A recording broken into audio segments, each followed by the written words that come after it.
And we are the Coalition, loud and proud, outrage porn-free, civilly disobedient media, broadcasting live on the worldwide Coalition Network here at the Go Local Live Broadcast Center, deep in the heart of the city we love, Providence, Rhode Island.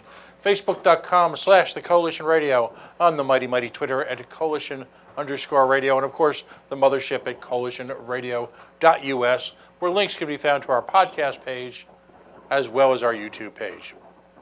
Let's get right down to it tonight. Tonight was supposed to be, a hiatus, a vacation, if you will, for the Coalition, as we were waiting until after the new year to jumpstart our 7th year of broadcasting here in the greater southern New England area. Events, though, have a way of changing lives, and certainly what's happened over the last 24 hours merits that type of consideration. If somehow you've been somewhere, I'm not quite sure where, you wouldn't know about this, but as we all know, President Donald Trump initiated an attack against, and here's where the gray area is, the complexity for some.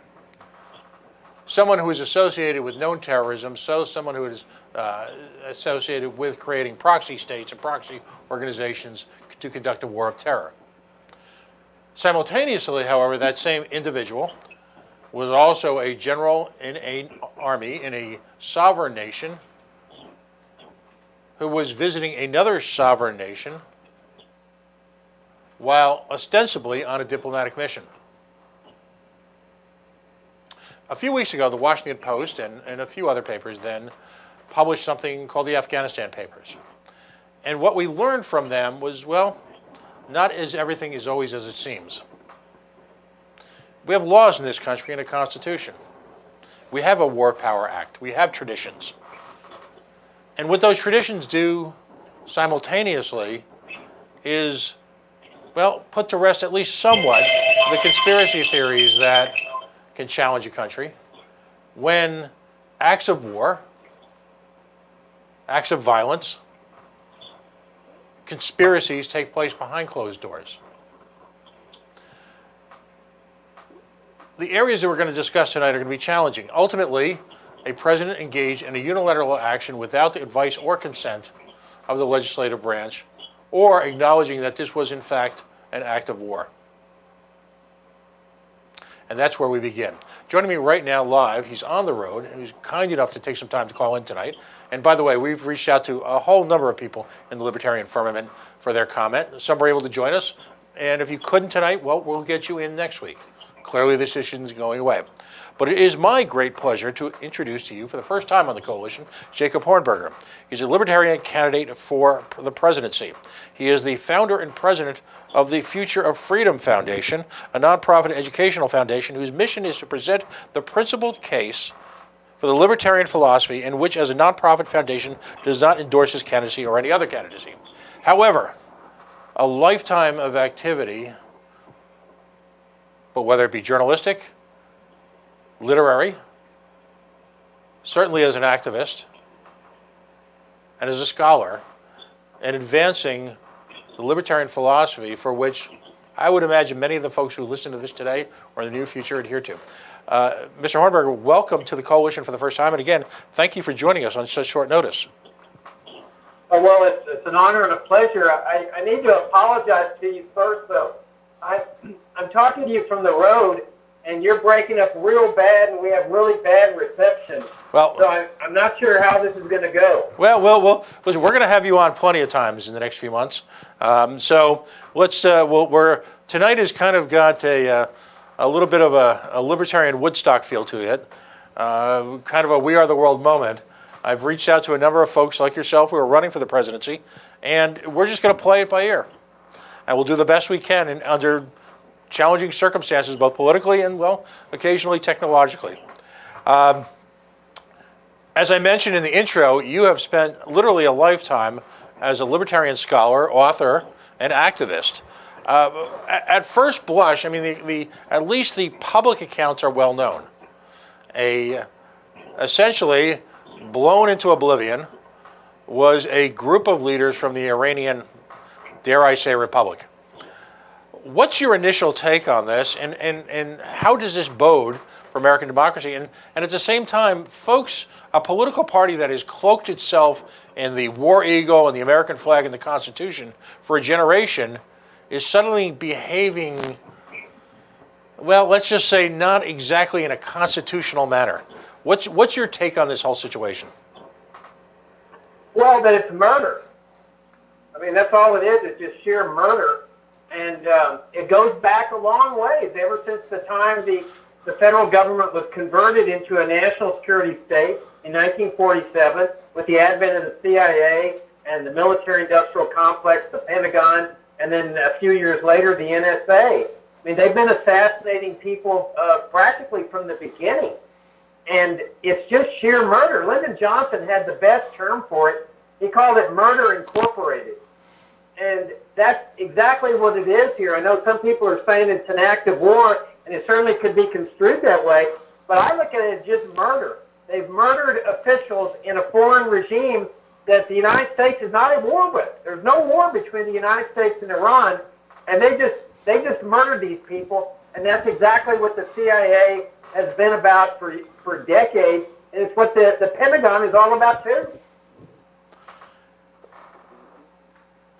What were the founders' opinions on, well, as our own President Washington would say, entangling relationships? And what would the founders have said at a moment like this? And don't we have a Constitution? Well, that's right. I mean, if you had told the American people at the time that the Constitutional Convention was reporting out, remember that when they were meeting in the Constitutional Convention, the American people were told that all they were doing was modifying the Articles of Confederation, which had such a weak federal government that it didn't even have the power to tax people. Well, they come out with this proposal of a limited government republic.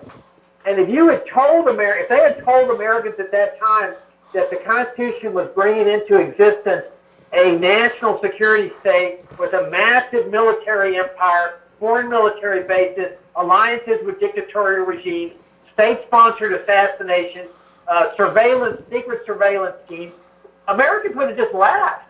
I mean, they would never have approved the deal. So they bring into existence a limited government republic, which doesn't have a Pentagon. It has a very small military force, no CIA, no NSA, no FBI, and all that changes in the 1940s, where the entire structure of government went from a limited government republic, which is the kind of government I favor, to a national security state, which is a totalitarian form of government. North Korea is a national security state. Russia is a national security state. China, Cuba, and so is post-World War II United States. So it's not surprising that they're exercising these dark, sordid, totalitarian-like powers like state-sponsored assassinations and murder, because this is what a national security state does. Exactly. Now, in 2016, I believe, it was the 100th anniversary of something called the Sykes-Picot Accord. And you'd probably have to be a student of Middle Eastern history to understand that the Sykes-Picot Accord was one of the first major attempts by Western European powers to divvy up the Middle East. And one can trace an astonishing record of instability, murder, chaos, disruption of whatever civil liberties existed in that part of the world from that day forward.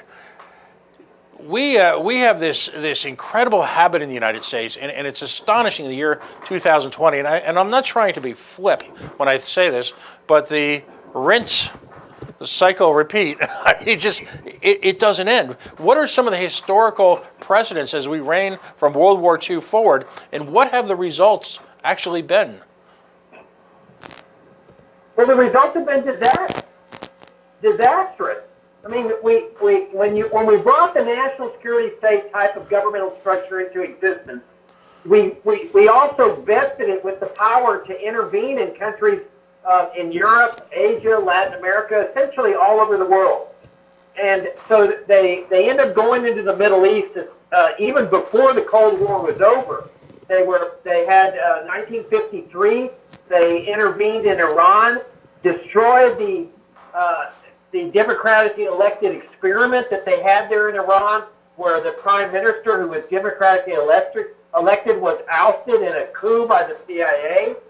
Then you've got the subsequent troops over there in Lebanon that got blasted apart by a bomb there under the Reagan administration.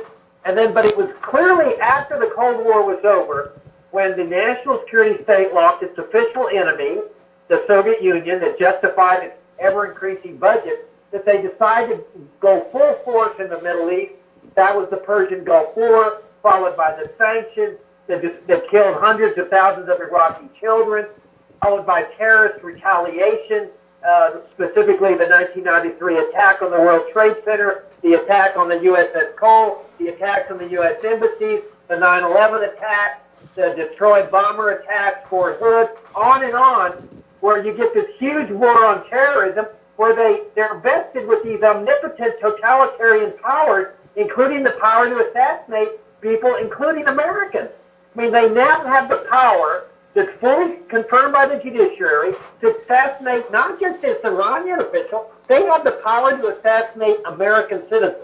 Right. There is no way to reconcile this with a free society. And so they have made an absolute mess out of the Middle East. They've brought death, destruction, especially on people that never were attacking the United States. They were never trying to conquer the United States. There's only one solution to this, and that's bring all the troops home immediately, stop the death machine, and dismantle the national security state and restore a limited government republic to our land. Nothing else is going to work. Here's the dreadful irony.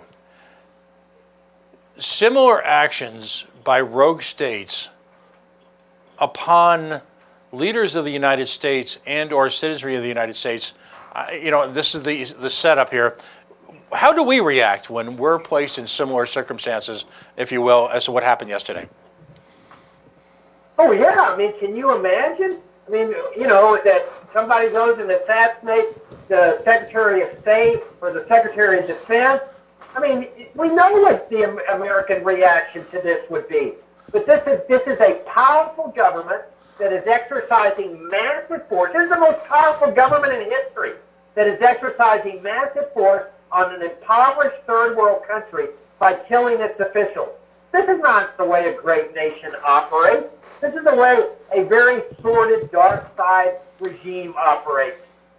This has absolutely nothing to do with the vision that the founding fathers and the framers had when they brought the federal government into existence.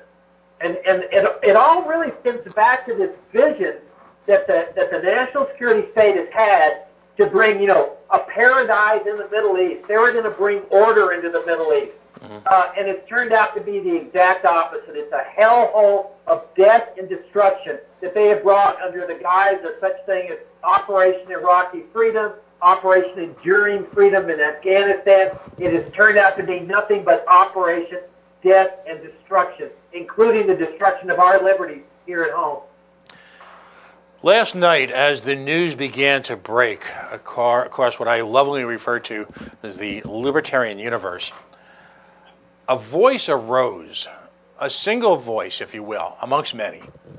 A group of people who are, some of my great friends in this world.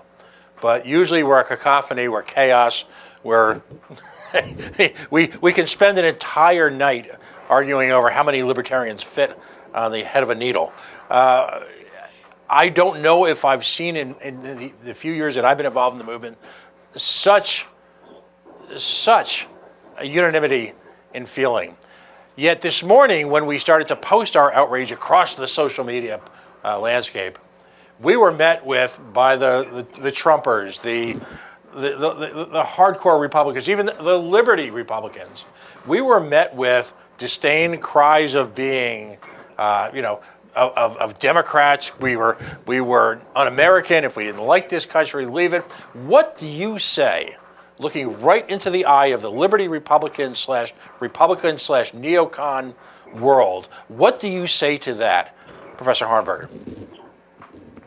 Well, they're really no different from Democrats. I mean, we've seen decades of this interventionist paradigm, and the Democrats have become as big interventionists and warmongers as the Republicans had.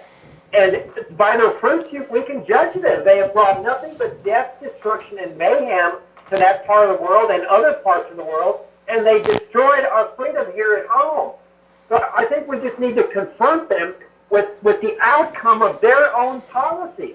Everywhere they have gone with interventionism has turned out to be an absolute fiasco in terms of death and destruction, massive mortality rates, and then most important, or at least as important, the destruction of our liberty here at home.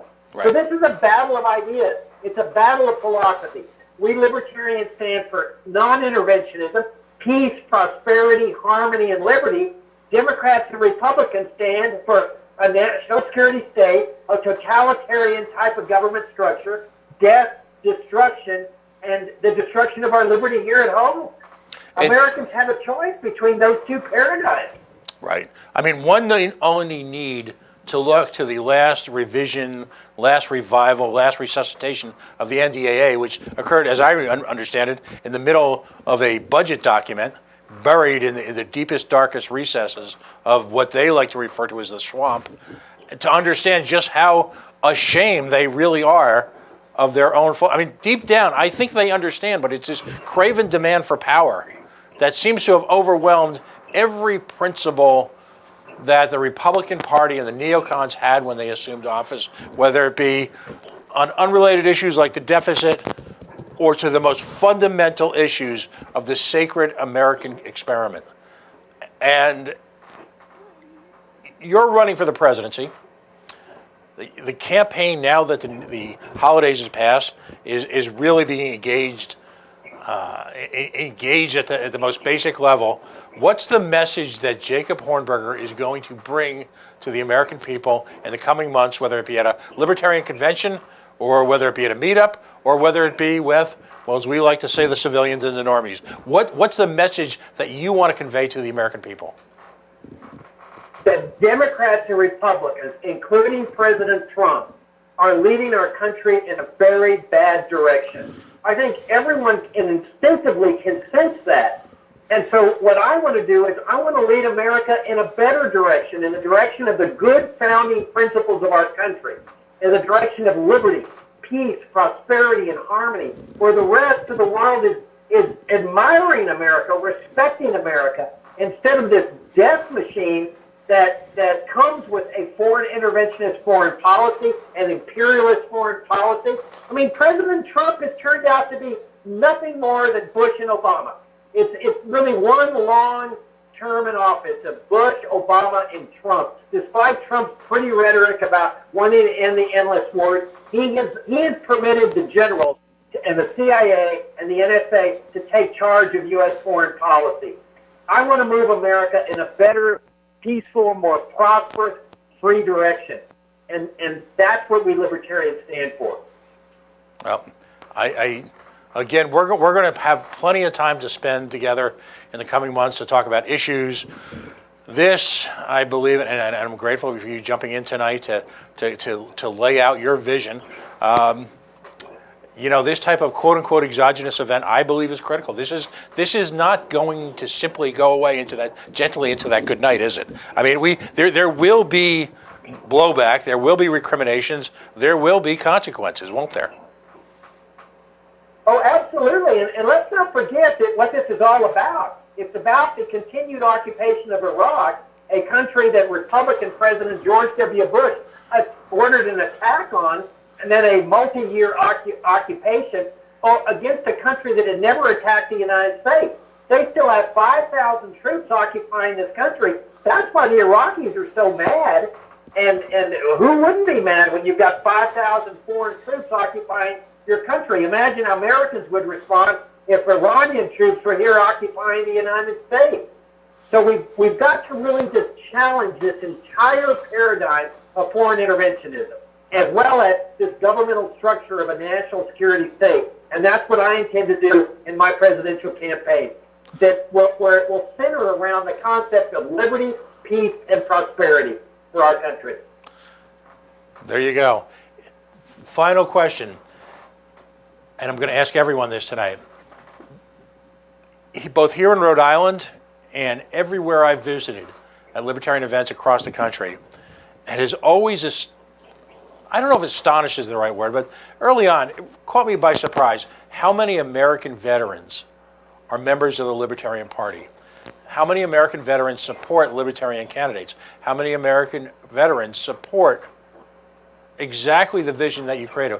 Why is that? Why are veterans, the people that we ostensibly celebrate and put on a pedestal, why are they so uniquely involved in the libertarian movement? What's your take on that? Well, because they're seeing the truth of this. The troops are just pawns in all this. They're sacrificial pawns, like a chess game. And the rulers, the ruling elite are willing to sacrifice them on the battlefield whenever it's necessary. We see that in Afghanistan. It's been all built on lies. The Washington Post has disclosed that. And who has paid the price of this? Is the soldiers out there that have died. You know, all these families have to become, the families of deceased soldiers have to be coming to the realization of, my gosh, what did my loved one die for in this war that was built on lies? They did it in Vietnam. It was built on lies there. 58,000 American men died for nothing. And so I think soldiers are starting to realize, hey, this is not what America's supposed to be about. When you join the armed forces, it's to protect this country in the event of an invasion or an attempt to conquer our country. It's not to engage in all these foreign escapades, imperialist escapades, attacking countries that are thousands of miles from the United States that have no interest or even ability to invade or conquer the United States.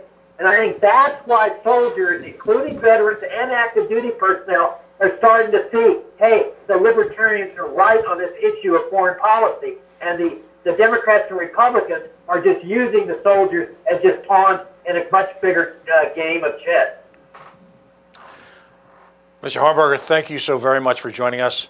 Let's stay in touch, and I look forward to having you again in for a full hour in the coming weeks, and we'll continue this conversation then.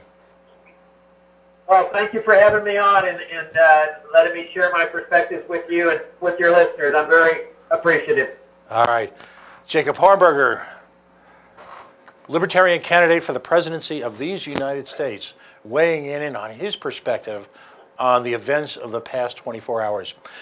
Folks, we've got about a half a dozen folks that are going to join us tonight, so we're going to take a very quick break. Please stay with us. We're going to switch over to our next guest. We are the Coalition, loud and proud, outrage porn-free, civilly disobedient media, broadcasting live here on the Worldwide Coalition Network. Facebook.com/The Coalition Radio, on the mighty Twitter at Coalition_radio, and of course, coalitionradio.us. Stay tuned. We'll be back in just a handful of minutes with Lincoln Chafee.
And we are the Coalition, loud and proud, outrage porn-free, civilly disobedient media.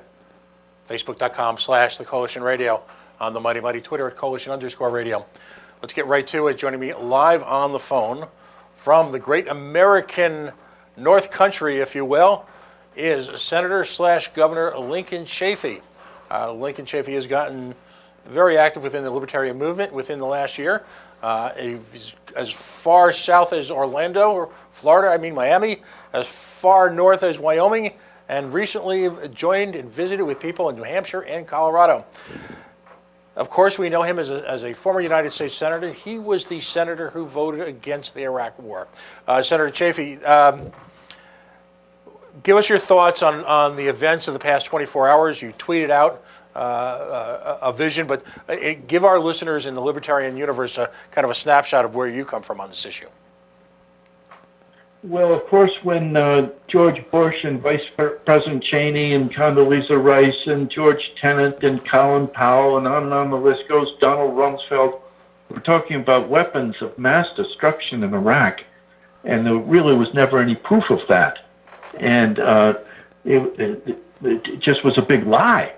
And off we went to war, and here, $6 trillion later, 4,000 Americans, a number of veterans coming home with post-traumatic stress and other issues. And now we have the ratcheting up of events with Iran.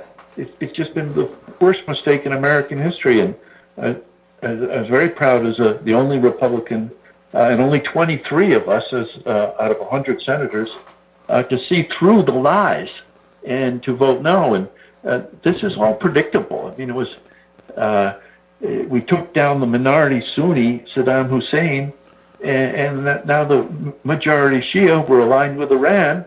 It was an inevitable path. You know, as someone, and briefly my own personal experience, I spent many years working part-time in the World Trade Center in New York. The company that I worked for lost 300 people that day. Emerging from that, and I just given up working there a year or two before. So to say that in the immediate years following 9/11 that I was a jingoistic neocon would be an understatement. I made all the stupid blind statements about turning Saudi Arabia into whatever. What's appalling to me today, and I love your reflection on this, is I'm getting some of the same feelings today, this celebration of death, that folks got in the days right after 9/11. What are your thoughts on that? Well, the original invasion of Iraq back in 2003 wouldn't have happened without the media being on board. And whether it's CNN or whoever it was, they were all on board on the lie, the big lie, weapons of mass destruction in Iraq and the mushroom cloud and all that. And so it's the same events occurring now. You open up your paper and you see it's all Iran's fault. It's Iran's fault that contractor was killed. And it's, again, ratcheting up, fomenting the anger and the fear, which you felt after knowing all those people in the Twin Towers. You're angry. You're fearful that it's going to happen again. And that's just, we're seeing a repeat of that with the mainstream media, in my view. No, I understand where you're coming from. What do we... You're relatively new to the Organic Party, the movement, the philosophy. You certainly have embraced our anti-war philosophy natively, coming from it yourself natively. What's the message that in your opinion, what's the message that we have to spread? How do we swim through all this white noise, this smoke, this chaos, the lies? You know, some folks have called this era the end of truth. What's the message, and what's your suggestion? How do we accomplish some clarity of thought here for our fellow Americans? Well, that's a very, very important question. What happened to American credibility? And I submit that George W. Bush and Richard Cheney and that whole crowd, they didn't care about lying. If it made them meet their ends, the means justify the ends, and they lied at will. And the abuses continued, unfortunately, under Democratic administrations with Guantanamo and torture and drone strikes and all that. NSA surveillance on American citizens without a warrant. I mean, it all continued. And now Trump, you never know what to believe coming from him, getting out of these international agreements. And so the question is, how do we restore American credibility is the most important question, I believe. And the answer just starts at the top.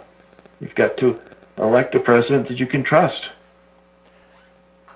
You know, your travels as a member of the United States Senate, and then, you know, as someone involved with the Watson Institute, and if folks aren't aware of that, that's a liberal. I don't want to say liberal. I would just say a think tank, foreign policy oriented think tank, or if as Mr. Bush we used to say, a foreign policy orientated think tank, allied with Brown University. So you've traveled the world extensively, and you've got contacts around the world. We share we have to have working relationships with these folks, regardless of how some people may feel about them. How badly a beating has American reputation, the American word, the ability to deal with Americans in a cooperative state, in a cooperative manner, how badly a beating has that taken in this last generation of American leaders?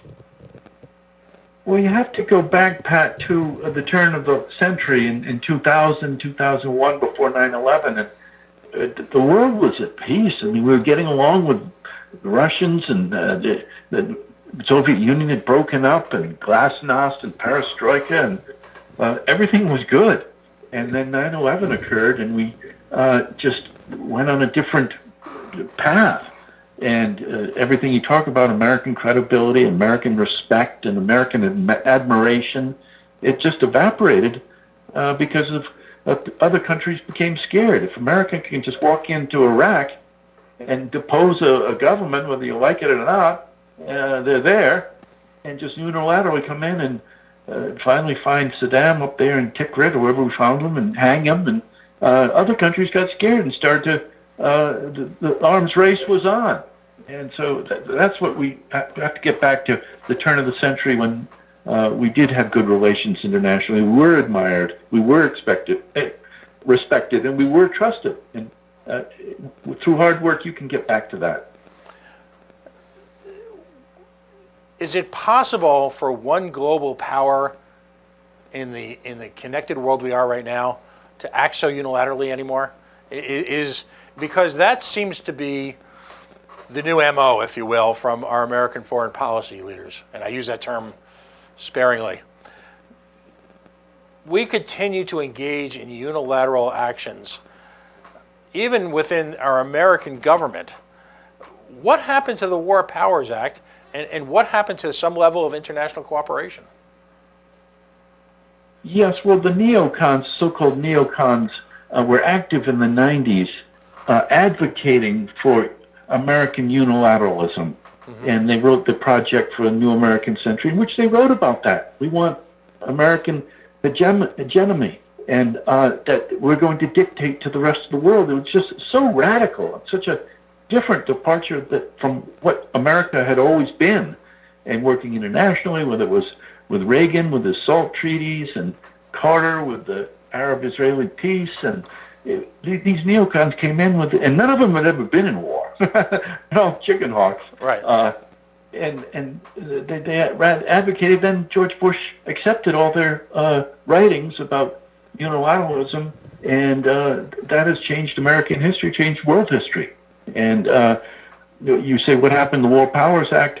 Yeah, we're going off some flimsy piece of paper, the authorization for the use of military force. I was there for that. It's a one-page piece of paper that we voted on 2 days after September 11th.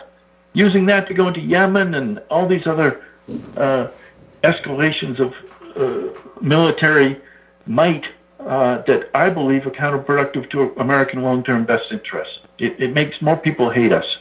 And it's just not working in our interest. And it keeps going on and on. It's endless. You were there. Even General Petraeus said at the start of the Iraq War, General Petraeus said, somebody tell me how this ends. And no one had the answer to that.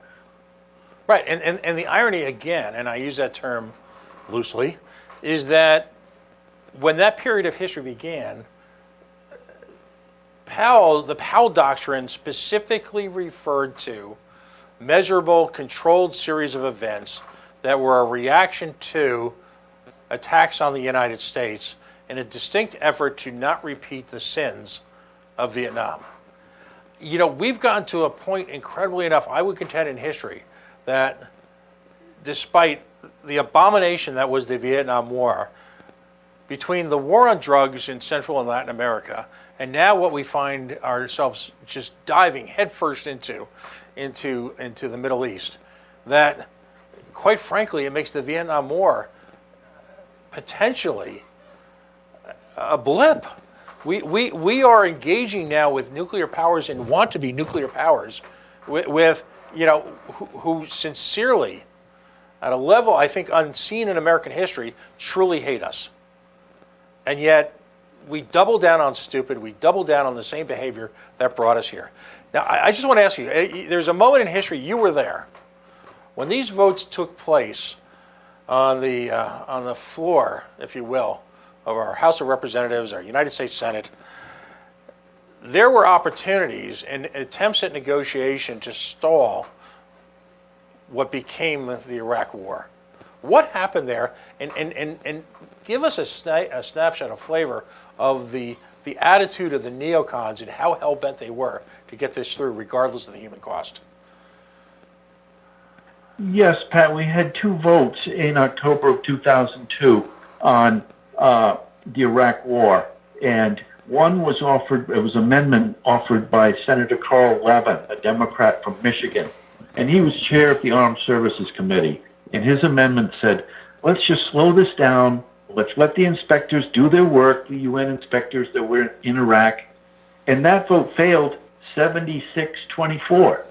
And then a few minutes later, we brought up the Iraq War resolution, and boom, boom, boom, 77-23, almost the exact same vote. And just shake your head. You didn't even want to slow it down. The neocons and the rush to war. The chairman of the Armed Services Committee, Carl Levin, Senator Levin, should be respected more than just getting 24 votes. There was only one vote difference. No to Levin, yes to war. Bam, bam. And as you talk about Vietnam, how can we make the same stupid mistakes, costly, counterproductive, against our best interests, mistakes again? And you have to go back to Eisenhower, and he was right. We're under some kind of grips of some, whatever you want to call it, military-industrial complex or something. Because here we go again, and now we're going into Iran. It makes you weep for America that we're going to sacrifice brave men and women, endless treasury, alienate our friends around the world. We can do better. I'm sure you've seen, and you know, perhaps the only difference between now and 20 years ago and 40 years before that and 60 years before that, the only difference, of course, now is social media, if you will. And philosophically, that allows an echo chamber to exist where people can literally work themselves into a frenzy. You've seen the ugliness there today. You've seen celebrations of this man's death. You've seen the jingoism. You've seen the xenophobic reaction. You know, you've been active in civic life most of your adult life. I'll ask you the same question I asked Mr. Hornberger. What's the message, in our closing minutes here, what's the message that you're going to bring to the American people to portray the libertarian philosophy, to explain the libertarian philosophy of peace, cooperation, support of the original American vision in this climate where there is hatred at every level? What will Lincoln Chafee do? Well, the main areas that I agree with the libertarian philosophy are the most important ones, and that is avoiding these conflicts, and that has a direct relation to our budget, which is $1 trillion spending deficit. And these wars are expensive, not only to human lives, but to our treasury. And also, when you get into these wars, you start to sacrifice your liberties, so-called, for security. And we're seeing that happen with NSA eavesdropping, with torture of prisoners, with drone strikes on American citizens, with what they call the kidnappings, unusual extradition. These all personal liberties get infringed during wartime. So they're all tied into avoiding these conflicts, and that would be my message. And it starts with telling the truth. We're going to avoid the wars. We're going to reduce the deficit. We're going to restore personal liberties, and we're going to tell the truth. And that's what you'll get. There you go. Well, Senator Chafee, thank you for joining us tonight. I know you've been on the show a few times. We're going to have you on again as the year transpires. Clearly, we are at the beginning of potentially a very long road here. I think most of us would agree that regardless of the end result, the intervening effects are not going to end well. They do not portray or bode well for our American culture here on multiple levels. So we'll look for your continued input as the year progresses. And again, Happy New Year. And again, thanks for joining us tonight. Always a pleasure, Pat. Happy New Year. And beware, Americans, of the mainstream media. They got us into Iraq once. Beware. It's a great closing message. Of course, that is Senator/Governor Lincoln Chafee of the state of Rhode Island. Full disclosure, I've known Lincoln for a number of years here in Rhode Island politics, and glad that he had the opportunity to join us. We're going to take another quick break, and again, I appreciate folks staying with us. We're going to try and make these breaks as painless as possible. Independent media is like that. Dan Behrmann is going to be joining us. He is also a candidate for the presidency of the United States under the Libertarian philosophy, Libertarian Party, and I look forward to his inputs. We are the Coalition, loud and proud, outrage, porn free, civilly disobedient media, broadcasting live on the Worldwide Coalition Network. Facebook.com/The Coalition Radio, on the mighty Twitter at Coalition_radio, and of course the mothership at coalitionradio.us. We're going to scramble for a minute or two. You can probably watch us live as we bring together a rat's nest of technology to get folks on the air and to continue the conversation. We'll be right back.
And we're back.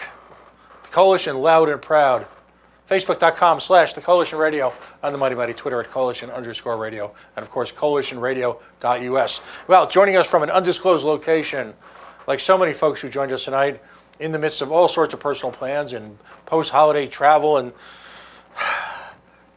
well, it should have been a quiet Friday night, sort of a night where a little bit of introspection, perhaps spent with family, until the events of today.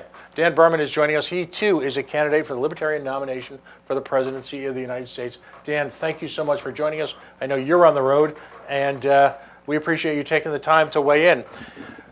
We've had a couple of folks on. Absolutely. A little bit of different perspective. I know that you came to this race campaigning, if you will. A lot of your emphasis has been on some of the financial implications of being a libertarian, our philosophy, taxation. Of course, you're known for being the taxation is theft guy. But at the same time, you are a libertarian, and you have embraced, clearly, the entire philosophy. Right. What are your thoughts on today? What is this a day of celebration? No, I mean, it's never a day of celebration when people are dying. It's, you know, you look at this, it's something that's been cooking for a long time. It goes way back. Our history with Iran goes way back. Our history with Iraq goes way back. We're trying to be the world's police. And what's really interesting to look at is you look at the United States and what they're supposed to do. Look at the states, right? Imagine if imagine if Texas set up an embassy in California and the Californians raided this Texas embassy in California. Would Texas have the right to then invade California? Doesn't that sound absolutely insane? And we know this because we have limited jurisdiction within the states. They need to stick to their own states. And that's why we have a federal government or a body to handle disputes between those states. And so when it comes to international affairs, we need to really look at this the same way. We need to respect the sovereignty of other states. If they're doing something in their own countries, we, as the government does not have the constitutional authority to go into those other countries and police the world. That's not what they're there to do. Now, I understand, human rights violations happen around the world, and that's up to us whether we want to start other organizations that go out to solve those problems. But that's not the government's responsibility when they're stealing money from us to send people to die for wars that are based on lies, to kill more innocent people. This is the problem. We keep continuing it, and we have to stop doing it this way. This has really been our behavior around the entire world at this point, isn't it? Yeah, it's shameful. And I guess, how do we get folks to put themselves in the place, however temporarily, however removed their real life experience might be, but put themselves in the place of a nation under siege, a nation held hostage? Is that possible in today's culture? Are people so disassociated from the real world that they can't even contemplate what it must be like to be under crushing economic sanctions, under the constant threat of invasion, and at the same time having to deal with a totalitarian government, and yet it's the United States that, instead of offering a beacon of hope, if you will, as cliched as it may sound, how do we get people here to understand that and not celebrate this culture of death that our government enforces on us? Right. It is certainly difficult. I mean, I've traveled around the world to so many places, and I've got friends in so many places. Hong Kong, Uganda, Mexico, Spain, Sweden, like everything. And what's really interesting to see is we have people in America who are fighting for human rights, and what they think are human rights are luxuries. They're considered luxuries in other countries. You want to be able to drink. We have people in Flint that they don't have clean drinking tap water. Well, in most other countries, you don't drink tap water. That's just, you buy your filtered water in plastic bottles, and that's what you do. To be able to drink water out of a pipe that spans hundreds of miles, that's a luxury. And Americans don't even see that. And so when you talk about your freedoms, your freedom to be able to talk back to the police, and that's your freedom of speech and not be arrested or not be assaulted, your freedom to go and get a job, your freedom to be gay in places in the world, they will kill you if they find out you're gay. These are freedoms that we take for granted here, and we talk so much about we need all these human rights and all these rights for us to live our lives, and it's like those are luxuries at this point that we're talking about. And for us to see the difference and understand what people are going through in other countries, and then to understand it's America that's creating those problems with our foreign policy, it is certainly really, really difficult, because we have this mindset that's like, oh, well, why don't they just do this? Why don't they just... we solved that problem here so easily. Why don't they just do the same thing there? And it unfortunately doesn't work that way, because the American foreign policy is disrupting. And not to say it's just America's fault, but we do play a big part in that around the world. What is your vision as candidate for the presidency for our foreign policy? How, day one, Dan Behrmann walks up the old Pennsylvania Avenue. The crowds disperse, right? As a libertarian, we're not going to encourage those late night parties, right? So the next morning, Dan Behrmann gets up, and the first task at hand is our foreign policy. What's your vision? Right. We need to bring all the troops home. We don't have any business in other countries. If anything, we can negotiate with other countries, and as far as trade and organizing things like that. But I mean, we need to be working towards a place where we don't even need to negotiate trade. Trade is negotiated between merchants, people who own businesses who want to export and import their goods. The government really shouldn't have any business in that. And historically, their business has been in protecting trade ships and that sort of thing. That comes along with the security that they provide with police and military and those sorts of things. So that's kind of in the realm of what they're supposed to be doing. But imposing trade sanctions as an act of war is absolutely not something we should be doing. We shouldn't be creating environments in other countries where we're forcing poverty, we're extracting resources and giving power to dictators. The United States has screwed up so many countries in that way, and China's learned from the United States, and they're doing the same thing now to a lot of countries. So it's, we really have to stop doing that. We need to bring the troops home. We need to start opening trade markets with every other country, and when we start doing that, we're going to see a lot of other countries, their quality of life is going to come up. They're going to stop hating America, and the world's going to be a lot less violent place. One of the things I've asked the other candidates who have appeared on the show, and by the way, if you're just joining us, we as a coalition, this is not a debate. I think, in fact, if anything, this moment in time, we should recognize as a moment when libertarians need to find common ground on perhaps one of the single biggest crises that's materializing in our recent lifetime. And that's not to be overly dramatic, but at the same time to point out that this is the natural extension of generations of failed American foreign policy, foreign interventionism, foreign adventurism, and now all of a sudden we have decided to, in the light of day, as despicable as this individual may be, we have decided to take on the role without the normal checks and balances of our American government, our Constitution, to engage in a full-blown assassination of an American leader. So is it a crisis? Absolutely. Right. As libertarians, that's not the first time it's happened. There was, I think it was Anwar al-Awlaki. He was an American citizen. He was a U.S. citizen, and he was assassinated.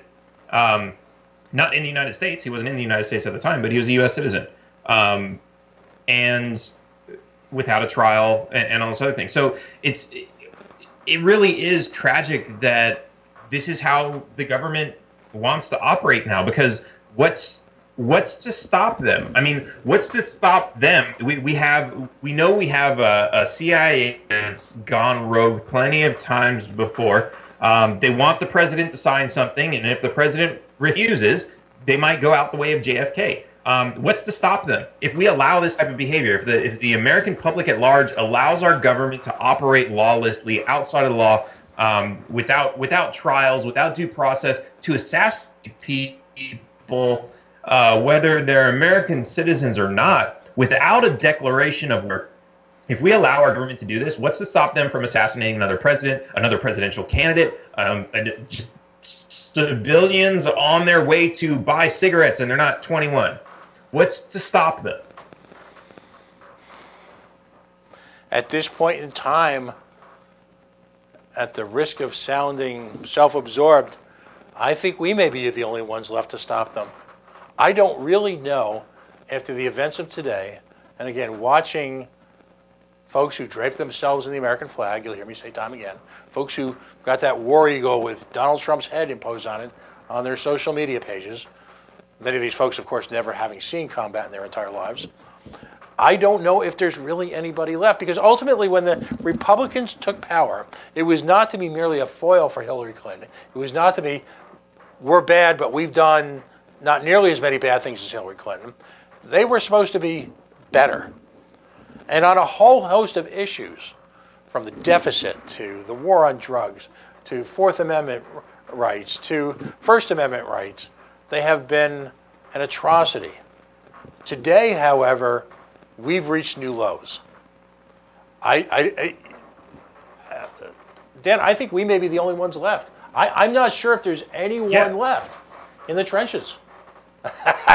Sorry. Yeah, I mean, look, here's the way I see it. We have the United States Constitution, which is supposed to protect, not give us rights, but protect our rights. And it has failed to do so. And why? Because it's just a piece of paper. I mean, we rely on the government and the Supreme Court and the police and the judges and everything to respect these rights.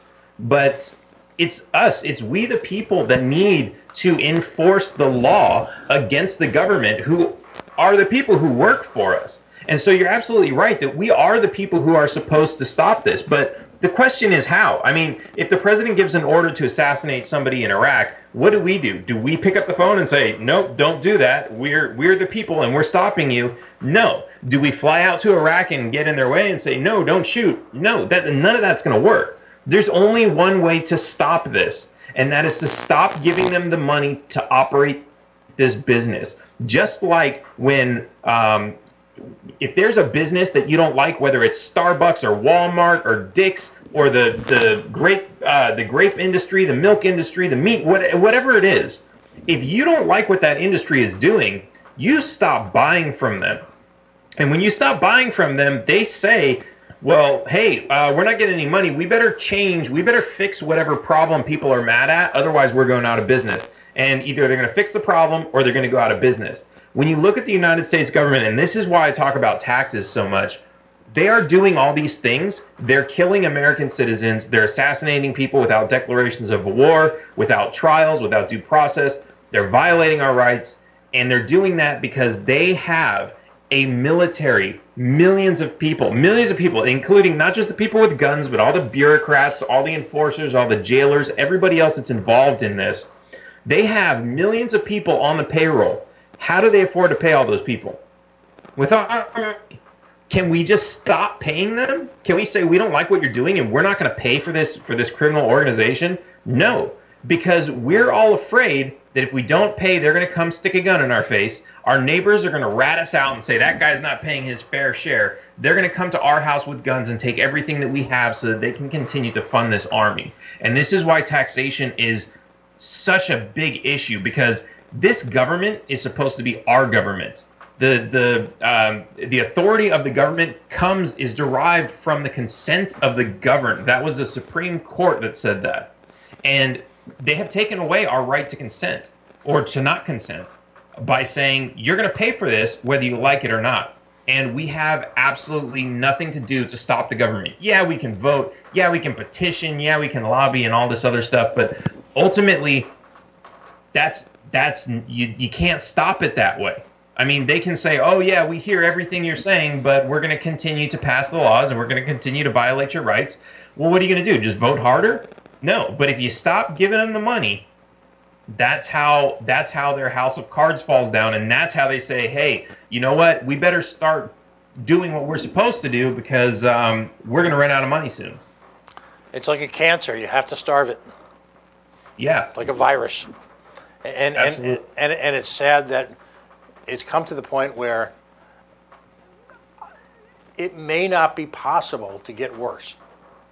I'm sure they'll surprise us. I'm sure they'll find ways. But across the panoply of American issues, education, the economy, using false numbers to portray an economy that is not truly capitalistic, that is not truly lifting everyone up. These are desperate times. I'm going to close, and again, Dan Behrmann, I'm so grateful for you joining us on the fly like this. I know you're traveling. You'll have an opportunity on this show and across the libertarian, podcast universe to reach out to folks with a message. But at this moment in time, with the issues of tonight, look each libertarian in the eye out there and say, give them your vision for your foreign policy and how to raise us up as a nation from this mess. Yeah, it really is just bringing the troops home and stop paying our taxes through consent. We need consent. Right. And we refuse to consent anymore. I believe that ended today. I believe today is a we need to refuse to pay without consent. Exactly. And I believe today is a remarkable new beginning for the libertarian movement. Dan Behrmann, he is a candidate for the presidency of the United States under the Libertarian Party. You will see a lot of him in the coming months, both on this show and everywhere. Folks, and by the way, make a plug for Austin, Texas, our convention this Memorial Day weekend. If you can't get there, certainly watch us on C-SPAN. It'll seem almost like a Mr. Smith Goes to Washington experience. Watch as a political party spends 2 days in utter open street warfare on the philosophy and on their platform. Watch as candidates like Mr. Behrmann have to travel across the country without anointment, without committed superdelegates, without committed delegates, without really anything other than their own beliefs. And watch as they have to respond to a political organization that is hell-bent on restoring American liberties back to our country. Dan, thanks so much for joining us. I really appreciate it. Thank you. We're going to take a very quick break right now. We're going to move on to the next person. We're going to try and squeeze Dan Fishman in. So I'm going to reach out to him. I'm going to have him call in for a few minutes. If you don't know Dan, he's the executive director of the Libertarian Party. And we're going to try and squeeze as many people in as possible. It's either going to be Spike or Dan. Stay tuned. We're going to find out right around the same time you find out. We're the Coalition. Take a moment and like us on Facebook. Take a moment and follow us on Twitter. And again, if you have a second, check out our coalitionradio.us homepage. We'll be right back.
And we are the Coalition, loud and proud, outrage porn-free, civilly disobedient media. Let's get right down to it. Facebook.com/The Coalition Radio, on the Mighty Mighty Twitter at Coalition_radio, and of course, CoalitionRadio.us. This sort of, revival meeting atmosphere continues. Joining me live from the fruited plain, as the guy with the golden EIB telephone microphone would like to say, is of course Vice Presidential candidate John Phillips. He is running for the nomination for the vice presidency of these United States under the Libertarian Party banner. I've gotten to know John very well over the last year or so, and it's been a real privilege serving with him on the Libertarian National Committee, as well as a variety of causes, subcommittees, and occasionally circuses. John, welcome to the show. Thanks for joining us on such short notice tonight. Anytime, Pat. Glad to come on. Well, let's take your your snapshot on the events of the last 24 hours. We all know what's happened here. If you could give a headline to it with a little bit of a synopsis, in what vein would you refer to this as? Well, I did an analogy earlier, and I think my headline would go along with my analogy, which is the headline would be something along the lines of, somebody strikes back against bullying, and the bully complains. Yeah. I talked about it earlier a lot to a variety of people, and I've come up with a couple of analogies. Our situation in Iran right now with what we're doing, imagine that the U.S. is a school kid that is bullying another kid for the entire time in school, and then about the time they hit their senior year, the kid they're bullying decides to take a swing back. And then, of course, the bully goes, "Oh, no, he hit me. I have to do something. You need to suspend him." That's the U.S. right now. I did another analogy that was a little longer, but that's the short one. And it's utterly ridiculous that we're even considering having an issue right now. What do you say to folks who, when encountering a libertarian today, and again, there's a unanimity of thought across the libertarian landscape that I haven't seen really since I've been involved with the movement. And I take some solace from that because I know that there's been division, there's issues, as there always will be in the body politic, but it's been a tough year. What do you say to those that would call us unpatriotic, that if we don't like America, leave it, and that and I love this today, I've heard this a few times, that we took care of business today? What do you say to those folks? Well, that's a bunch of different folks. The first thing is I would say, what is more patriotic than wanting our country to do well? And that is the basis of libertarianism, is we want everybody to do well, but obviously you start at home. And that war does not, it's not us doing war. To those that say we took care of business, that's a tougher answer because I do understand where some of them, but all of them are coming from. They're like, oh, well, he attacked us and this guy's been a bad guy for forever. Well, yeah, maybe, but we also were singing his praises in 2015. And what we did regardless is a war crime. It is the act of a person who intentionally conspires or attempts to kill or kills, whether or unintentionally, in the course of committing any other offense under this subsection, one or more persons taking no active part in hostility, including those placed out of combat by sickness, wounds, detention, or any other cause. So we killed this guy in Baghdad at a civilian airport. No matter whether you think he deserved it or not, that's murder and that's a war crime. So reconcile that. I don't know that's possible. Somehow, we've eliminated the concept of truth from our political landscape. And I have to And I'm certainly, and you know what people say to us. Well, if Hillary, you obviously are a Democrat. You obviously love Hillary, or you love Obama. If you step aside and put aside the personalities and the rhetoric, Donald Trump has taken this attack the truth mentality to a level I didn't think was possible.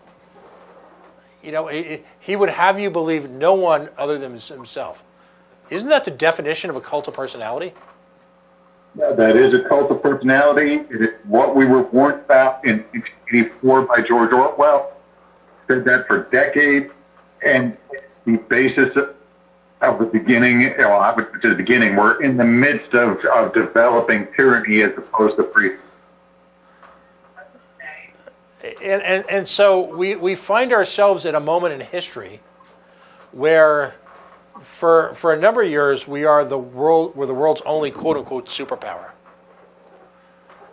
Did we use that power for good, or did we just help to create an environment in which other folks felt the need to become military superpowers to counter us?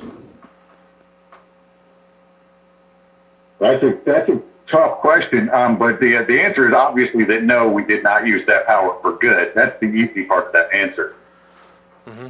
The superpower thing, it really, honestly, what comes from our superpowerness is debatable at this point, but it's not just a military thing. It comes from our economic strength, and which is now being challenged across the world by other economic powers that are developing quickly. Mm-hmm.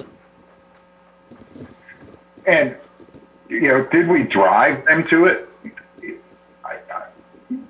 That's a tough answer. I mean, did we drive them to it with our military and intervention actions? Yes. Mm-hmm. I would like to say that we should be encouraging it economically, because if their economy grows, our economy grows, and vice versa. And anybody that wants to challenge that needs to go take an economics course. But so it's kind of what part of the superpower thing are you talking about? Militarily, us sticking our fingers in there everywhere. It goes back to once again to that bully analogy. If you bully people enough, eventually they're going to pick up a stick. And I think we've driven the rest of the world to that point. As libertarians, we believe in the free exchange of people, idea, and commerce. As a country, yeah. as a capitalistic country, we once observed that. And it wasn't that long ago. You really only have to go back into the middle of the 20th century to see where, to a large degree, that philosophy existed. We accepted people from around the world. We did not intervene until we were aggressed upon, largely. Right. Yeah. And we saw economic opportunity, as I like to put it, I believe that capitalism is the mechanism by which the individual can reach their full human potential. As a nation, we saw that, and we understood that. And despite issues with racism and other serious societal issues, by and large, that seemed to be, at least on a level, our motivating factors. What happened to that? Where did we go astray? Was it, as Eisenhower proclaimed, the emergence of the military-industrial complex? Well, I think that there's a long series of things to that. Honestly, I would go back further. In the biggest problem we've had is the extending of childhood and the expectation of people being able to live off of government fee. Mm-hmm. We have, we see it now with this, we've got to raise smoking to 21. We've got to raise the age to possess a gun to 21. They're even still trying to extend childhood instead of teaching people to be adults, to be responsible. And that, I think, is the downfall. Now, what caused that? Honestly, I think it was, I'm going to get all tinfoil hat conspiracy theorists here and say that they've encouraged it because it gives the government more power. Mm-hmm. And so as we moved from being a voluntary society to where government was looked upon as the occasional help and some level of structure for property rights, we've moved now where, and again, I'll put my tinfoil hat on there. There was a time when people saw us, with our statement about the omnipotent state, as the conspiracy kooks. But in this case, we were really conspiracy realists. Yeah, I mean, the longer we go, the more people are realizing that, guess what? They were right. The state is truly omnipotent. As I mentioned to an earlier guest, the NDAA, all the funding for the Patriot Act, all of that, at this point in time, took place buried in a House spending bill with no public debate, no public discussion, no accountability. We have no. I mean, what happened to the War Powers Act? What happened to the Bill of Rights? That they've trampled all over. I mean, the very basis of our country, the Constitution, they have pissed all over it. If you want, to go back to the Patriot Act, and they can spend almost all of your rights by just claiming the word terrorism. Mm-hmm. They don't even have to prove it. They just have to say the word. Yep. We have eliminated due process in this nation.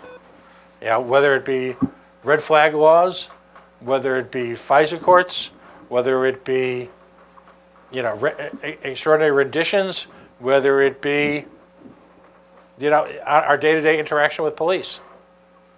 Right, and that's and these wars, they do one good thing for the government, not for us. Mm-hmm. Is that they give that the excuse to keep expanding those powers. I mean, the war on drugs started the process. Now they've got the war on terror, and they use that war to justify taking our rights away and taking our money.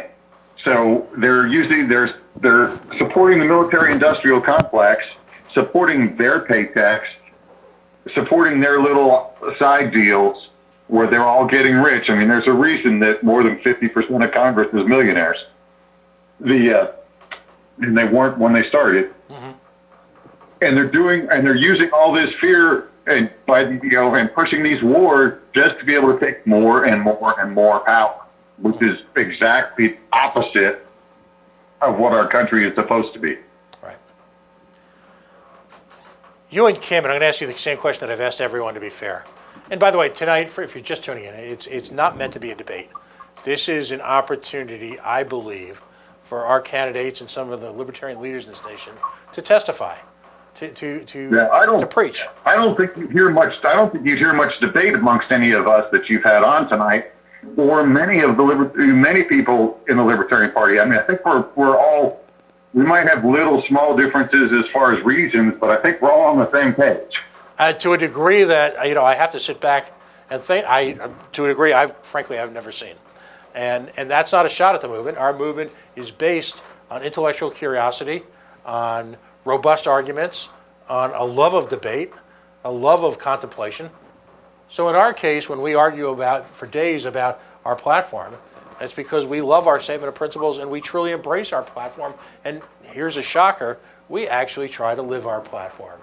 Crazy talk, right? Huh? We don't subvert it based on watch the Democratic and Republican national conventions this year. Their platform committees will be held on the moral equivalent of the Ocho, right? ESPN, the Ocho, right. Alternative sports. In other words, you won't see it. Ours, it'll be on C-SPAN. It will be front and center. You'll see the rugby scrum right in the middle of the field.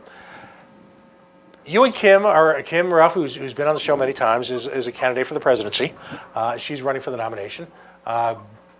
She was here a few short weeks ago to talk about the war on sex workers. Again, the MO, the operating standards, all of the procedures, they're all the same.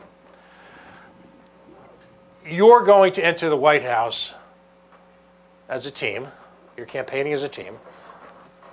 What's the first approach you take to our foreign and military policy as a team? You broke up on that. Yeah, we have a little bit of a tough connection. So you and Kim, elected to the presidency and the vice presidency, are going to have that moment where you sit down in the Oval Office and you're going to address our foreign and military policy, what's the first step that you'd like to preach to the libertarian movement? Oh, that's easy. Bring them all home. That's an easy question. The first answer is military and foreign policy is bring all our troops home, all of them. And I'm not saying just the ones at war. I'm saying we don't need a base in Japan. We don't need a base in Germany. We don't need a base in Korea. Bring all our troops home. Start there. And it really does begin there, because in the absence of a foreign invading force, what happens to us culturally in terms of our relationships with other nations? I'm sorry, say that again? In the absence of an invading force, almost overnight, break glass, add water, what happens to our relationship with other cultures in other nations? Oh, so you're asking if we're no longer an invading force like we are now? Correct. Yes. Well, I mean, obviously that improves. We've turned around and we've taken away their reasons to be angry with us. Now, obviously, people hold grudges, and that will take a while to rebuild. But taking away the thing that's, even, like the Middle East, we've been interfering in the Middle East for decades upon decades, right? Mm-hmm.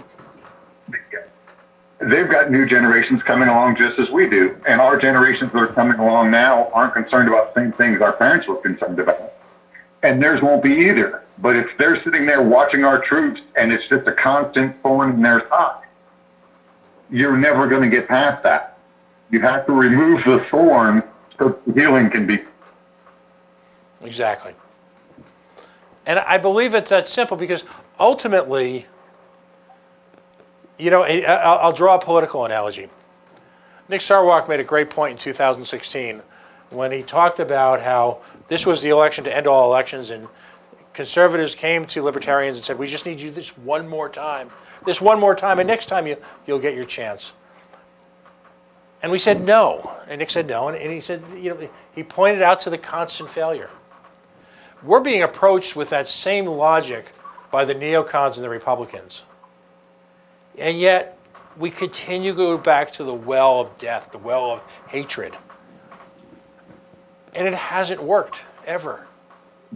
Nothing they've ever preached to has worked, has it? They have been using that same argument against us forever. Anytime somebody else, well, no, you got to do this because otherwise this is going to happen. Well, first of all, it's not the two-option game. And second of all, guess what? You say that if we do this, well, let's talk about, gun control. Oh, we've got to vote for Trump, otherwise they're going to take our guns. Well, he hasn't been real great on gun control either, has he? No. So they say that, and then it doesn't materialize anyway. But the third and most important point is, let's go back to that same bullying analogy that I used earlier. At some point, you've got to stand up and say enough's enough. Regardless of what the consequences are, regardless of all this bullshit they feed you, you have to stand up and say, this is enough. You guys have gone too far. We cannot bow to this anymore. And that's where the American people need to wake up and realize that we're way past that point. We're the, you see the movies where the guy's still getting bullied when he's 40 years old. Huh? And, we're that guy. It is time to just stand up and say, no, enough. There is no more, I'm going to vote for the lesser of two evils. Screw you guys. We need to do something different. We really do. Well, listen, John, so much I appreciate, and I know all of the folks tonight, really only had a few minutes to get their point across. All of you folks are going to be back all spring, in through the convention and in through the election. I see us as a newly unified organization ready to move forward to fight the omnipotent state in a way that we've never accomplished before. And that's the feeling I get today.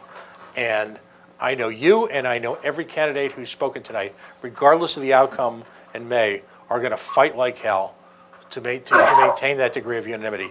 And to all of the candidates, I applaud it's the ultimate form of patriotism to run for public office, whether it be school board, water board, or in this case, the Vice President of the United States. So I applaud you, and I applaud all of the folks who are, paying so much attention, diving right into the most challenging issues of our time with answers that are unconventional, and to many who are part of the status quo, part of the neocon regime, part of the socialist movement, as completely foreign to them. And yet, ultimately, we've got one advantage in our hands, John. We're right. And you know what? It's time to motivate people in this election, and it's time to move forward. John, thank you so much for joining us tonight. And I know you're going to be Anytime, Pat. Thanks for having me. You're going to be on in a couple of weeks. We'll see you soon. All right. God bless, lad. John Phillips, he of the Rough Phillips 2020 team, running for the Vice President of the United States, giving passionate credence to the notion of our role as a bully into the international community. And for every neocon who's listening, for every Republican who sees, some type of internal strength on being that role, being that occupying force, time for a little bit of introspection. We're going to take a very quick break right now. We're going to get Dan Fishman on for just a couple minutes. He's the executive director of your Libertarian Party. Stay tuned, folks. You're listening to The Coalition. We'll be right back.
And we're back.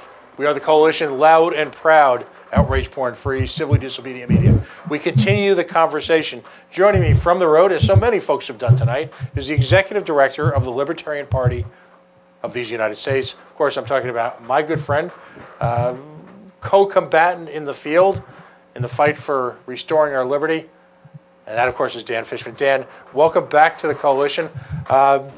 I don't know how many folks you've caught tonight. It's been a remarkable night for the movement. We've had Jacob Hornberger. We've had John Phillips. We've had Dan Behrmann. We've had, it's just, the list goes on. Lincoln Chafee joined us tonight. And now, of course, you're joining us tonight. Scott and Horton is joining us in a few minutes after this.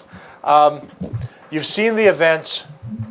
I guess if you can address it from a party level, because you're intimately involved in the day-to-day operations. You feel the temperature of the party intimately. I sense, quite frankly, if there's anything optimistic to be drawn from that, I sense a unification of the party around this issue in a way that I haven't seen really since I've been a member.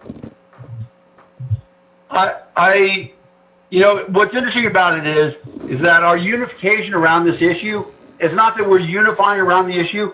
We've always been unified around this issue. This is reminding us that this is the important unity that we have always shared. Because libertarians have always been against the idea of using force to get your way.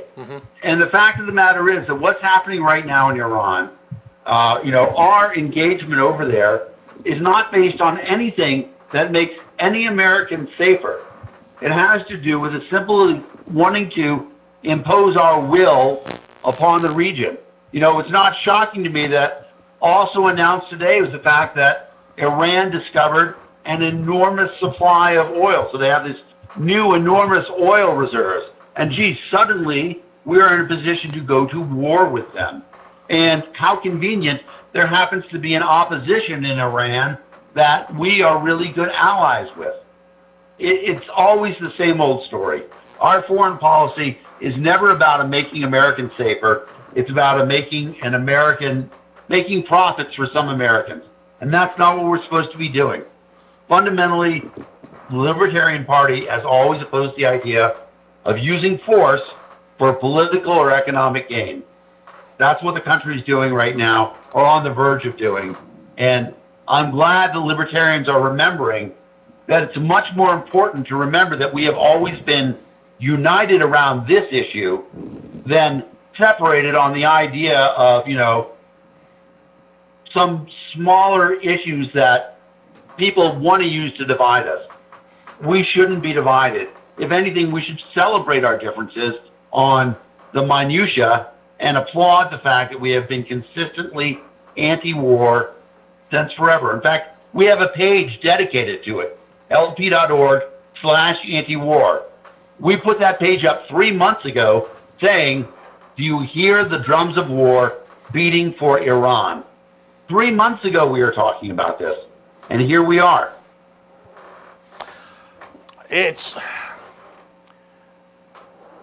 how do we pierce the white noise, the fog, the absence of truth, surrounding an environment where, again, for another decade, we're surrounded by people who have this xenophobic view of America and somehow believes that this represents the quote unquote shining city on the hill. The people that celebrate it today, the people that sees this as somehow their divine right, their concept of American exceptionalism is that our ability to quote unquote, force our will upon an unwilling world.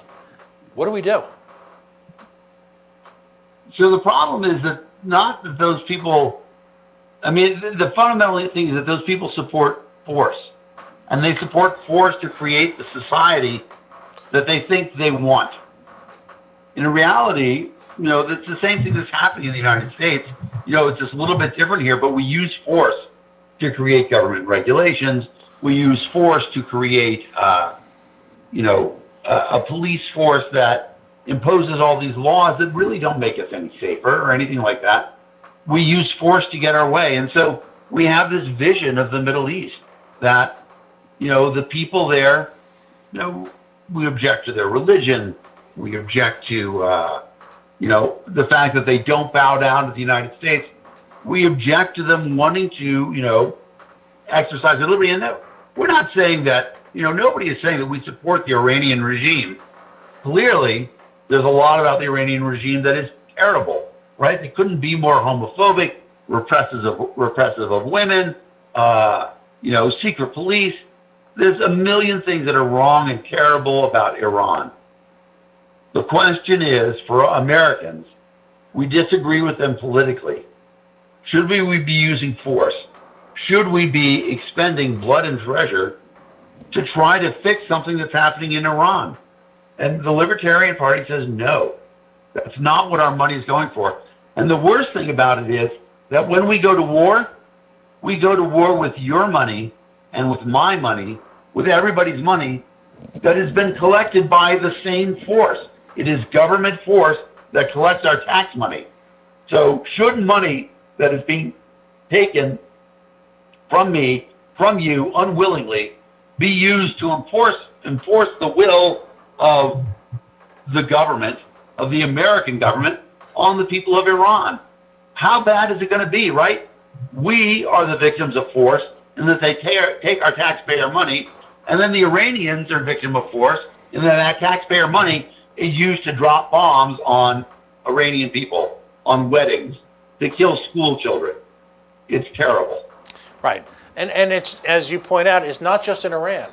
We've got ongoing police actions around the world at this point with staggeringly terrible results.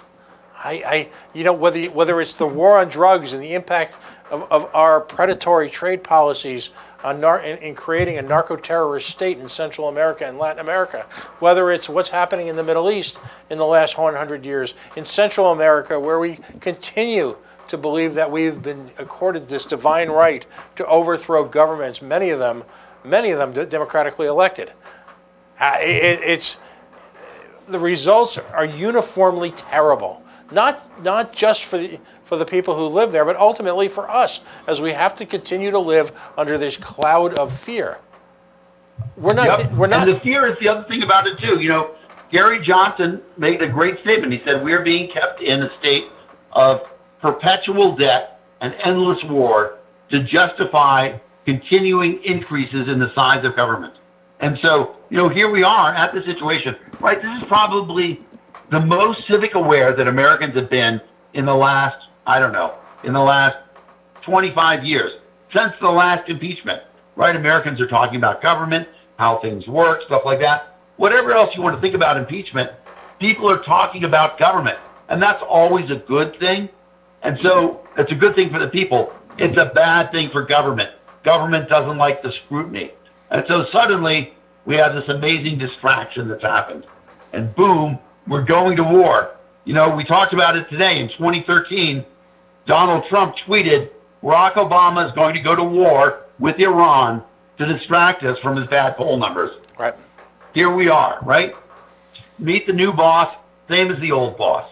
We're going to war because we have a political thing going on, right? Bill Clinton and Monica Lewinsky and Serbia, the aspirin all these factory. other instances in the past, this is the same thing. It really, really is. I've got to cut you short now because we've still got a lineup to go through. But thank you. Always a pleasure to be on, Pat. Thank you so much for calling me. All right, and thanks for joining us on this remarkable night. I think we all look forward to working together now over the coming months to finally bring to the light of other Americans exactly what's going on here and what we as a movement and philosophy can do to almost overnight improve the quality of our lives, our neighbors around the world, and really restore that sense of American excellence for all the right reasons. Dan Fishman, he's the executive director of the Libertarian Party. Dan, thanks again. Always a pleasure, Pat. Talk to you soon. Bye. We're going to take one more quick break right now. We are about to try and hook up with Scott Horton. Of course, he of the Scott Horton Show, scotthorton.org. If you haven't heard Scott, and last year he was kind enough to visit us during our Liberty Forum here at the Libertarian Party of Rhode Island, you're in for something special. Here's a gentleman whose life is dedicated to peace and a clear, cogent analysis of the facts surrounding the myths and the lies that are being perpetuated and perpetrated on not only the citizens of the United States, but people around the world. Folks, just one quick break, a moment, if you will. We are supported by a number of sponsors. I have to give them a shout out. Our newest sponsor, of course, is the libertariandomain.com. The proceeds from incredibly affordable domains and web services on that page with full-blown tech support. The proceeds from that are going to support our ability to publicize and support the work of candidates in the Libertarian Party nationwide. So every penny we get from that will go for that. And of course, we've got a number of sponsors of you that have been with us from the beginning. Yacht Club Bottling Works, Rhode Island's boutique soda. Famous around the country, 100+ years old. Rhode Island's boutique soda before we knew we needed boutique soda. Beacon Shipping and Logistics. Folks, around the country, if you eventually hear this someday or come across one of our shows, beaconshippingandlogistics.com, a local automobile shipper with international clout. Listen, if they're willing to support libertarian programming like this, then we ask you to support them in exchange. Folks, we're going to take one more quick break, and we'll be right back, hopefully with Scott Horton on the line. Thank you.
And we are the Coalition, loud and proud, outrage porn-free, civilly disobedient media broadcasting live on the worldwide Coalition Network. Facebook.com/The Coalition Radio, on the mighty Twitter at coalitionradio.us, and of course the mothership at www.coalitionradio.us. It's been a remarkable evening. A significant number of the candidates for the presidency under the Libertarian banner have joined us this evening. Vice presidential candidate John Phillips, a former United States Senator Lincoln Chafee, who was intimately involved in the run-up to the Iraq War originally, the only Republican to vote against it. And just now, Dan Fishman, who's the executive director of the Libertarian Party. All of these folks gave passionate voice to the most compelling issue, if you will, in the Libertarian platform, and that is peace. We seek nothing less than peace and prosperity for everyone. We believe that free market capitalism is a mechanism by which the individual can reach their full human potential, and when it can be done free of the overriding violence that is in fact state-sponsored, whether it be acting as policemen to the world, whether it be acting as an occupying armed force, an artificial moral arbiter for the behavior of other nations, whether it be offshoring the production, if you will, of narcotics to other nations so that Americans can enjoy them, if you will, while devastating the local economies under the banner of narco-terrorism. We seek to eliminate all of that, and it can be done.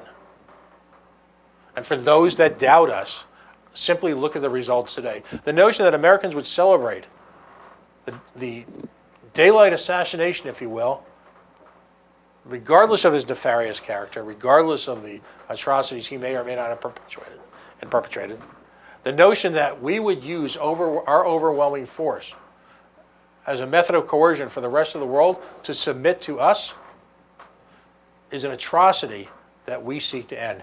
So joining me, I believe, is really a voice of a generation. As I mentioned earlier in the show, if you had the opportunity to join us at the Liberty Forum in Rhode Island, you would have heard him in person speak and talk about his 2017 book. Scott Horton is director of the Libertarian Institute, and I'm reading right from his website, scotthorton.org. He's the editorial director of antiwar.com, host of Antiwar Radio on Pacifica 90.7 in LA. He podcasts the Scott Horton Show from his website. He's the author of the 2017 book, Fool's Errand, Time to End the War in Afghanistan, and editor of the 2018 book, The Great Ron Paul, The Scott Horton Show Interviews. Scott Horton, it is a great honor to welcome you for the first time to the Coalition. Thank you for joining us. And I'm understating the obvious here, what must have been an incredibly hectic day. Thank you for joining us.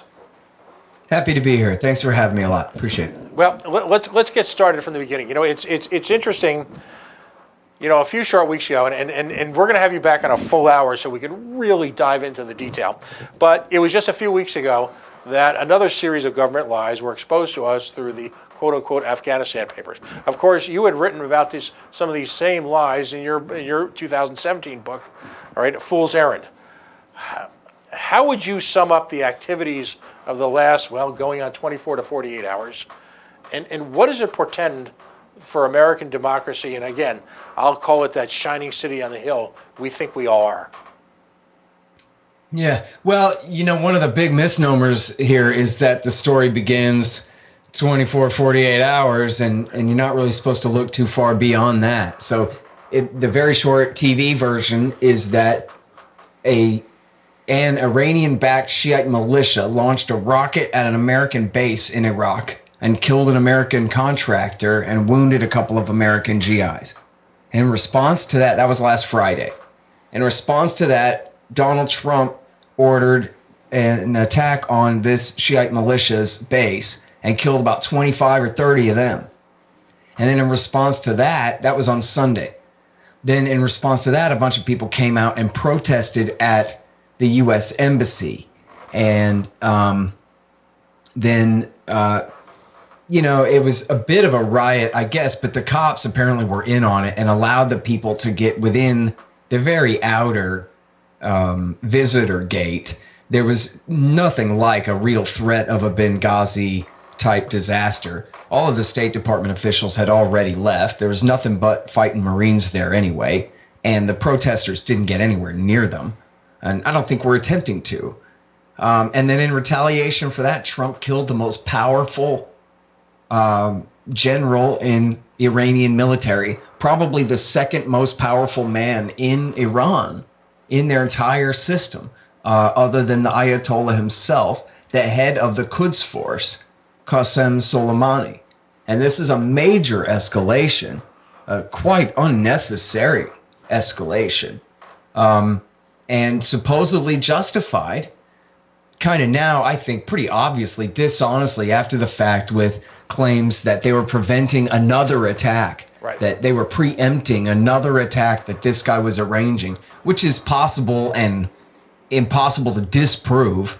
right. But it doesn't sound very genuine. It sounds like an after-the-fact rationalization for the legality of the thing, when really it was punishment. It was Trump showing them, don't you mess with my embassy, kind of a thing. Now, the good news here is that Trump was not trying to start a war with Iran. Now, he could get us into one, but he's not trying to. And he did say in his statement today explicitly that his policy is not regime change in Tehran. It is maximum pressure, and I'm sure he would like to see the people of Iran under the economic pressure rise up and overthrow the government. But he's not plotting a CIA coup, and he's not plotting a war.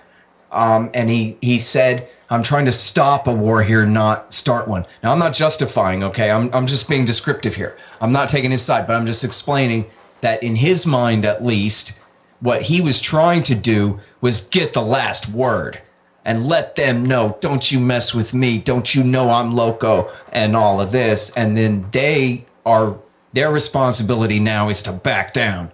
Now, I don't think that's going to happen. I think he miscalculated. I think this is, if you put the shoe on the other foot, this would be like if the Iranians had killed Mike Pompeo, our Secretary of State, or somebody on that level. And they are going to have to do something. I don't know what.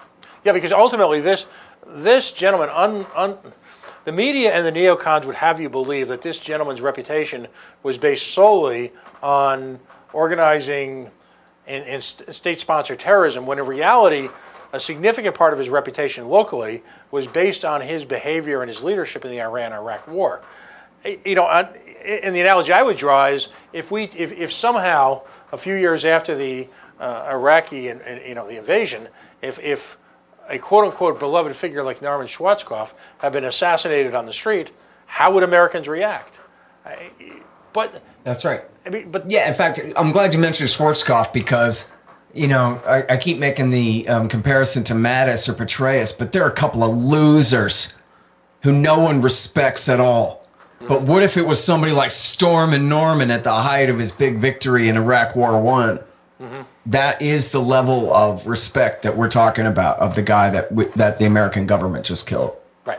And so, now on the other hand, the Ayatollah is a very shrewd character. He's not an emotional type, and he doesn't do stupid things. And I think, he does wrong things, but not stupid ones, as far as I can tell. And, I think that the smartest thing for the Iranians to do here, if they want to really stick it to America, they should not kill anyone. They should not shed one drop of blood. They should put all of their pressure on the Iraqi parliament to kick us out once and for all. Right. They don't need us to destroy ISIS anymore. We're fighting Iraq War 3.5 there now against the remnants of ISIS, which is just individual militiamen. And so we could leave now. We could go ahead and end the ISIS war as it is now anyway, and they could kick us out. We don't have the force in the country to really fight back against them or do anything, wage war against the government that George Bush put in power there. And so go ahead. They could do that. They would win a great PR victory over America, but without literally escalating the violence of the war in a way. And so that's what I hope happens, but I don't know. I'm not really optimistic, I guess. Well, and there seems to be a great deal of pressure being put on the Iraqi government to do just that, isn't there? I mean, that's actually being what's literally, as we sit here right now in you know, in places around from Baghdad to Tehran, that is the conversation. How do we finally expel the American invader, really, from the neighborhood? And somehow the neocons would conflate this entire situation as a victory when, again, I guess you're a student of history and your expertise on this region is well documented, well known. So many of the other, you know, state assassinations that the American government have involved in has been middle of the night kind of stuff. You know, at least some level of plausible deniability. I guess what's astonishing to me, and I'm in my 50s, and I'm not talking about Maliki or any of these folks, but literally someone who is a head of or a highly placed individual in a sovereign state. The sheer audacity of this and the signal that it sends to the rest of the world is compelling in the very worst way. Have we operated so boldly before? And is that the Trump signature? Well, yeah, I mean, they do drastic stuff all the time. I mean, you look at Iraq War II at all, just an outright invasion. You know, ready, set, go. Right. And roll in from Kuwait with no provocation whatsoever. Right. I mean, this is child's play compared to what George W. Bush did in 2003. You know, this is just... This, you know, what this really does is it highlights the irony of the whole situation. We're not talking about fighting bin Ladenites here. We're talking about fighting the very same people we've been fighting for 17 years. This is the government. These Shiite militias are the paramilitary forces of the government that George Bush installed in power in Iraq War II.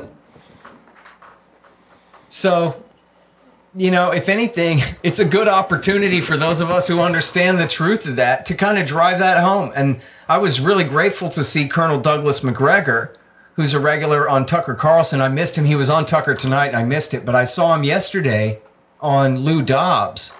And in fact, it was being guest hosted by a Republican veteran congressman who's a pro-war guy. But this is Douglas McGregor, so he has to defer to rank here in a sense. And he asked McGregor, well, what do you think, Colonel? And McGregor says, we did this. We put these people in power in Baghdad. And essentially, we have no more right to complain. In fact, if we don't like it, then what we should do now is simply disengage rather than continue to muddle around in here, where on one side we're helping our adversaries, the Iranians, and on the other side we're helping our enemies, the bin Ladenites. So how about just quit? Do you think there's a possibility under the Trump regime that he's able to walk away from this at this point, though? It strikes me that, you know, we're entering an election season. Was it as craven as a desire to engage in what at the coalition we refer to as Operation Change the Subject? Was it that craven? And can he step back now? Yes, I mean, you know what? I don't know if you want to call it a virtue or not, but one thing about Donald Trump is he can change his mind about anything within the space of one sentence without even putting a semicolon in it.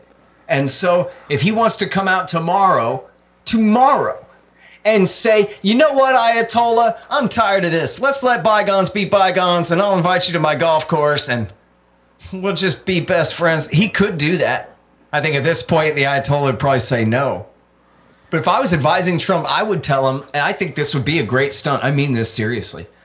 I would tell him, get on Air Force One and just start sailing toward Tehran. And when you get near, you just let them know, this is Air Force One approaching Iranian airspace. We want permission to land at your airport, and we're on our way. And don't you shoot us down, man. And just go and land at the Tehran airport. And tell them I want an Uber to the Ayatollah's place right now. And just, what's he going to do? Right, if you really went to Tehran, the Ayatollah's going to turn you away then? Nah. Go in there and make a deal. It's President Trump. He ran on the idea that he can close deals. That's what we need him for. He's going to get deals closed. You know, right now the only deal he's closing is Sheldon Adelson's millions for the next election, for the Congress, for the House, the Senate, and his presidential election. Who's going to pay his way into the presidency if not America's Zionist movement? And the answer is nobody. And so their priorities are his. Well, Netanyahu, in his own way, is already trying to co-opt the quote-unquote halo effect of this movement. He couldn't wait to get out there this afternoon and sing the praises of his newfound savior. This is the guy who's under multiple levels of indictment, and somehow is doing a Houdini act by staying in office that makes Trump look pale. He also helped push us into Iraq War II, which got rid of Saddam for the Iranians in the first place. It was him, and it was the neoconservatives in America were most closely allied with the Netanyahu faction of Likud. Now, you can't even say Likud. You could be more specific. Sharon wanted to hit Tehran. It was Netanyahu who said, we got to get rid of Saddam in Iraq. So he wants to complain about Iran's influence there and how Qasem Soleimani deserves to die for what Netanyahu helped him do in Iraq, just like the Americans. You know, they can't take any responsibility for themselves, so instead they just blame everybody who they continue to help despite themselves. Yeah, there had been the question of who was going to be the next boogeyman, for the latest American presidency to, for lack of better terms, trump themselves up with, and I guess we found it for now. Like you said, I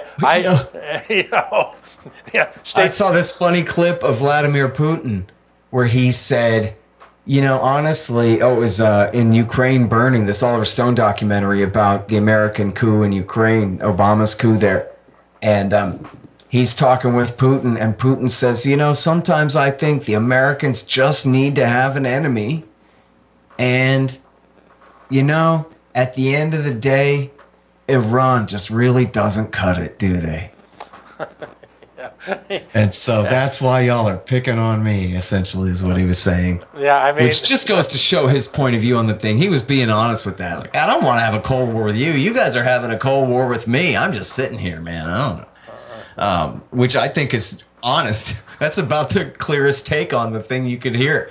But at the end of the day, Iran, no, they're not a threat. You have to really squint and pretend to see Iran as anything but powerful enough to defend themselves from our aggression. And yes, it's true that when George Bush handed them Baghdad on a golden platter, as the king of Saudi Arabia said, they took it. Right. When Obama put Assad in the position of needing their help to defend from the Al-Qaeda terrorists the CIA was supporting there, they came and helped and now have more influence in Syria than ever before. But whose fault is that? It's Bush and Obama's fault. Yikes. And that's why we need you to come in for a full hour, because, I'd almost call it a Middle East 101. Somehow we need to document, and you've done it in your books and you do it in your podcast all the time, but I'd love to have you come in and document for our audience here so we get them fully involved in your podcast. Just the whole bloody progression. And you're right. I'm so neck deep in the issues of the last 24 hours that you're right. Trump could wake up tomorrow, whistling a completely different tune. Lord knows he's done it with Kim enough in North Korea. I mean, we're back to the part now. Rinse, wash, repeat. Where we're all of a sudden looking at, North Korea probably engaging in some type of testing again. And so here we go again. Where's that former point guard from the Chicago Bulls with the purple hair? That's about the only thing that's missing. Does this issue, you've got a unique sensitivity with this issue, the overarching Middle Eastern issues, and how they impact the general public. I call it short-term attention span theater. That's what I call American politics now, where you've got no attention to detail. Am I being so cynical when I say that by next week, short of another explosion, literally, that the American people are on to something else?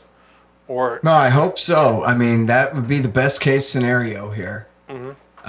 You're certainly right about the level of ignorance and just, apathy about this kind of stuff. And that cuts both ways, right? That means when Jack Keane goes on Fox News and makes claims all day, everybody just goes, geez, I guess he sounds like he knows what he's talking about, even though everything he says is at best a lie by omission, if not just outright fabrication. But nobody, even the journalists themselves, they don't have the institutional memory. They don't have, and because they're not that adversarial. The reason I remember all this stuff is because I hate it. And all along I have hated it. And so I have a point to make about it, right? But for them, it's just some stuff that happened. They forget it. They're the first person sources a lot of times, these journalists. And they forget, they reported the story, but they never really picked up the real context of what it all meant. I'll give an example of that. Real quick, there's a book called The Good Soldiers by a Washington Post reporter called David Finkel. And it's about American GIs fighting against the Shiites in eastern Baghdad in 2007. And there are two places in the book. One is the colonel in charge, a war criminal named Colonel Kozlarich, musing to himself. And another place is the author, the Washington Post reporter, kind of musing to himself. That, isn't it kind of funny that we're fighting against the Shia when really we fought this whole war for them? We're fighting Sadr's militia, but he's part of the United Iraqi Alliance that we're putting in power here. That's weird. Oh, well, anyway, out you go, boys. And off on the mission they go. And it's literally in this whole book about this. There's only one place where the colonel almost realizes the irony of his situation, that he's getting his boys killed fighting the group that they're fighting for.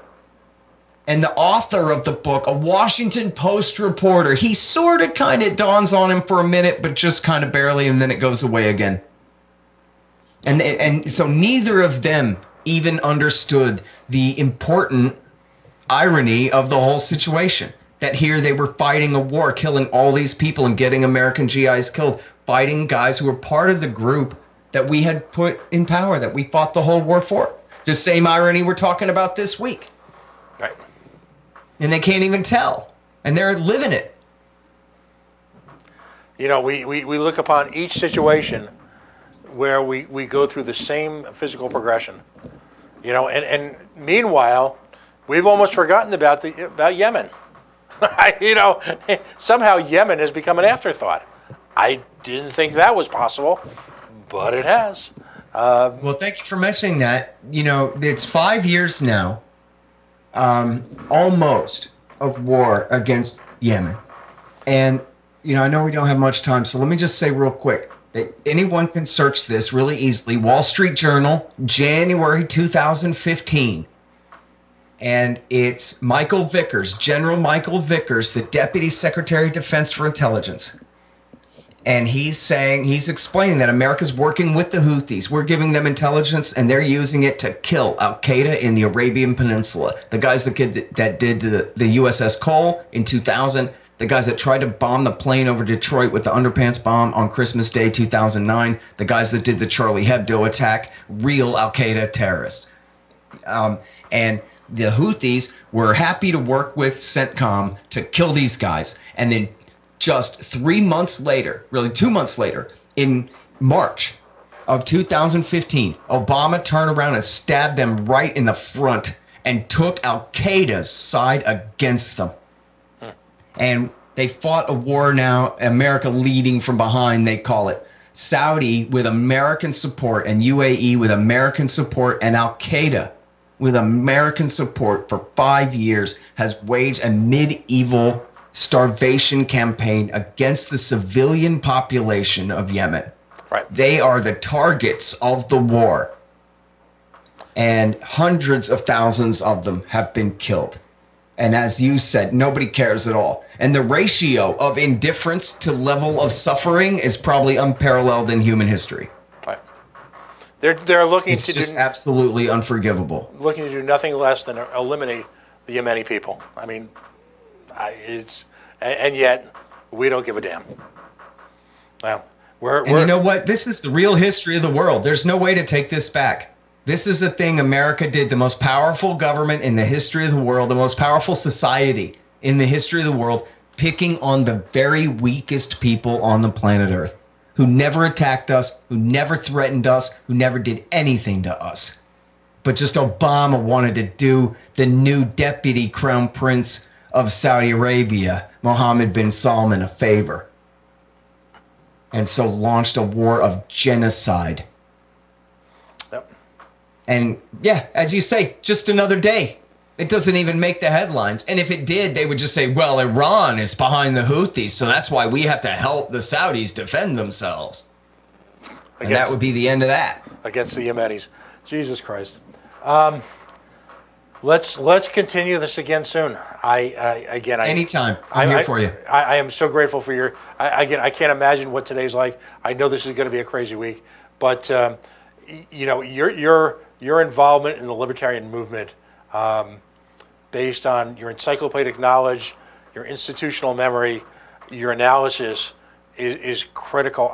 My profound hope in the 2020 election is that folks will use you as a resource so that we are no longer geopolitical invalids when it comes to campaigning for the libertarian philosophy in this nation. Win or lose, yes, we're the number 3 party by it's a big fall from number 2 to number 3.